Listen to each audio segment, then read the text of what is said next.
Alright mga kapatid, ito mula sa GMA Integrated News. No? Ganito kabalasubas tong bansang to mga tol dahil bukod sa nangangamkam na nga sila ng ating mga nasasakupan sa exclusive economic zone natin, talagang walang habas nilang sinisira ang ating kalikasan. At eto nga, natagpuan mga kapatid no, malapit doon sa Pag-asa K, nadiskubre ng kinauukulan ang patay na mga corals na itinambak daw ng China sa mga buhay.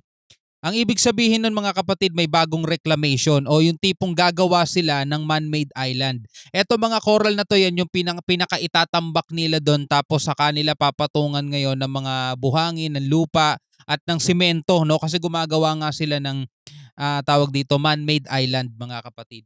Ang katambas no, ang ano nun, ang consequence nun, nasisira yung likas na yaman natin. Nasa loob yan ng exclusive economic zone natin. So, ekonomiya naman natin mga tol o yung part ng economic natin ang maaapektuhan dyan. Kasi ano nga to West Philippine Sea nga to karapatan natin dapat tayo lang dapat ang naikinabang sa lahat ng mga nandiyan no. Pero eto, panoorin natin to mula sa GMA Integrated News mga tol. May bago kayang reclamation ng China na ginagawa malapit sa Pag-asa Island sa West Philippine Sea? Hinala ito ng Coast Guard dahil sa mga tambak na patay at basag na corals malapit sa isla. Nakatutok si Jonathan Andal. Ang mga kulay puti sa kanan ng inyong screen ay mga patay at basag na corals na itinambak umano ng China sa mga buhay na corals sa K area sa Pag-asa Island. Grabe no?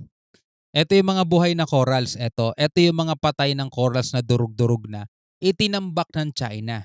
Diba? O kung sino mang bansa ang nagtambak dyan. Pero palagay ko China kasi sila yung dominante dyan Sila yung nagdo-dominate dyan mga tol Wala namang ibang bansa nagdo-dominate dyan So ito no, gumagawa na naman sila ng man-made island. Ang resulta nun, pagkasira ng kalikasan.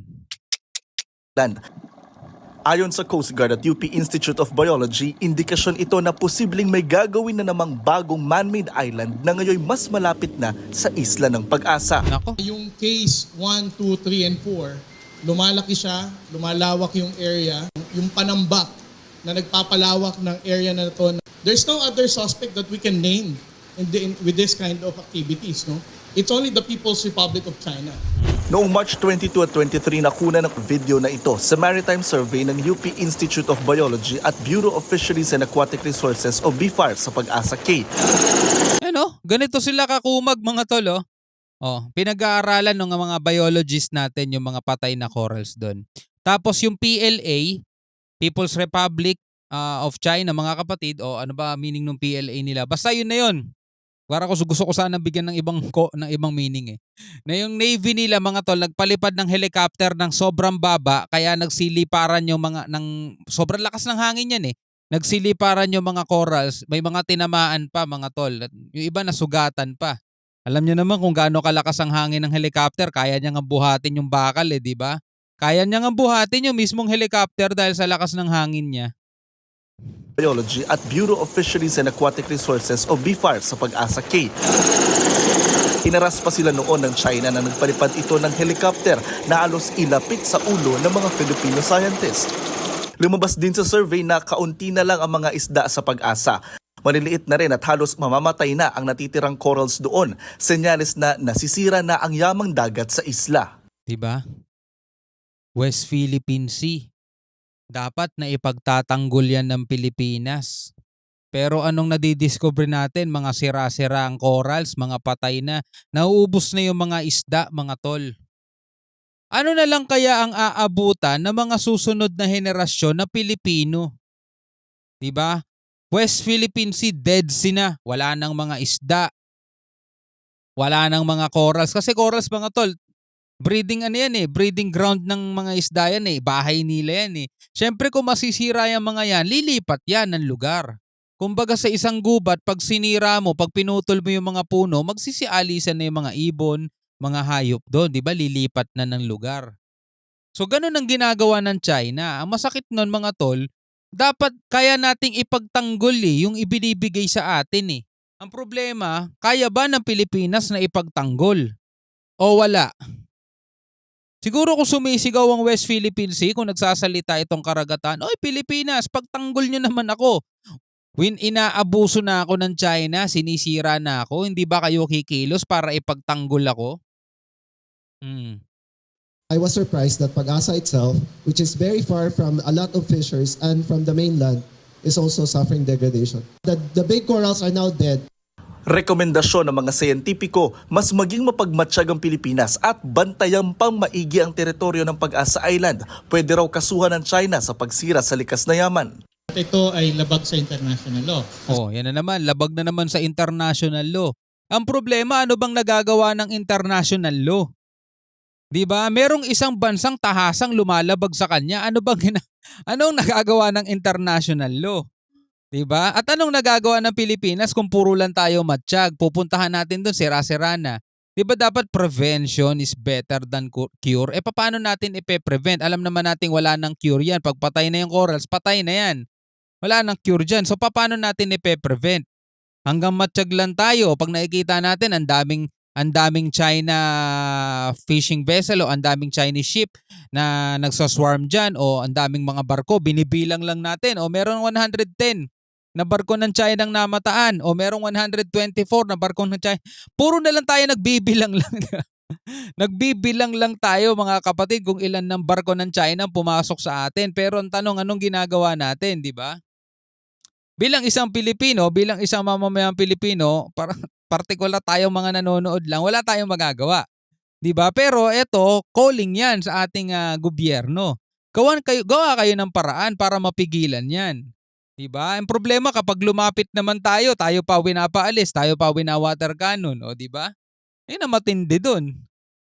Kasi it contravenes their obligation to preserve and protect the marine environment. Pwede maging basehan yun, no?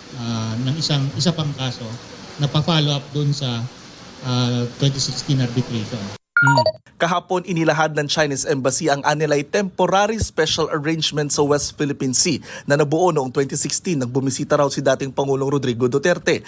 China naman yung mga pahayag nila, sila rin ang kumukontra mga tol eh. O baka hindi nyo napanood yung reaction video natin kahapon.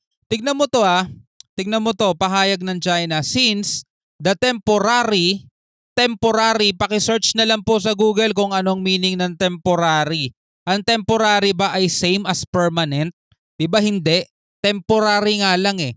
Since the temporary special arrangement were agreed upon by China and the Philippines in 2016.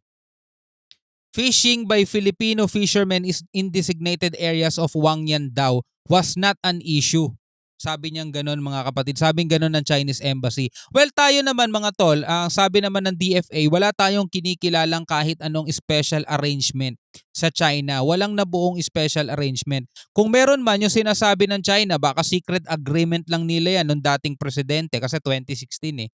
Pero asan yung temporary doon? Kung magpahanggang ngayon sa pinakabagong administrasyon, gusto pa rin nilang sundin to. Asan ang temporary doon? Hanggang kailan yung temporary na yan?